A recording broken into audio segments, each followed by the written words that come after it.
Hello, and welcome to Cadence Design Systems Fidelity Tutorial Tuesday, where we show you how to use a feature or demonstrate a technique in just a few minutes. In this example, we're going to demonstrate a new feature that's available in the 2025 version of Fidelity Pointwise that allows the user to create Loft from a set of curves. I have the Nether Glider geometry loaded into Pointwise. Let me zoom in to the horizontal tail. And you see the collection of curves I have here. These airfoil-shaped curves are what we call profile curves, and the spanwise curves are referred to as rail curves. I do not have to pre-select the curves to go into the tool. You can, but if I simply go to Create, Loft, the Loft panel opens. You see that it's telling me I have no profile rail curve selected, so that's insufficient to create a surface. That's what the status is telling me. I have profile curve selected. I'm going to click Begin. And now using the Control key, I can go and select all of the profile curves I want to use to create my surface,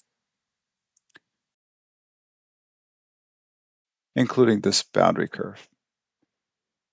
Once I've selected all my curves, I hit End. And if it's successful, a preview surface will be generated. That's the transparent gray surface that we see with the curves. The order in which you select the curves is important. They should be selected in a continuous fashion. But if you accidentally select them out of order, for instance, here I'll take this curve 18 and I'll move it to the top of the stack. You see it was actually still able to generate that surface, but it has a big fold in it. So if you select them out of order and you see this problem with your surface, the way to fix that is to come over here and use the sort option. When I click on sort, it will resort all the curves in the proper order. And now you see I have a clean surface. If you want to add additional control over the shape of the surface, you can add rail curves. Simply select rail and begin. And in the same fashion as before, holding the Control key down, I will go ahead and select all the rail curves that I want to add to my surface. Now, if I select one by mistake, I hit End. You see the status is telling me that it wasn't able to create the surface. That's because all the rail curves must intersect with the profile curves. So if I've selected one by mistake, I simply go back to Begin.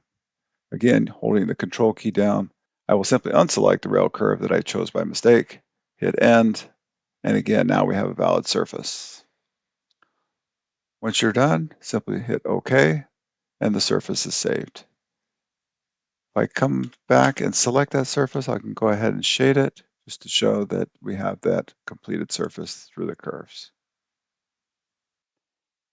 In this example, I have a series of curves that form a dome or a cap shape.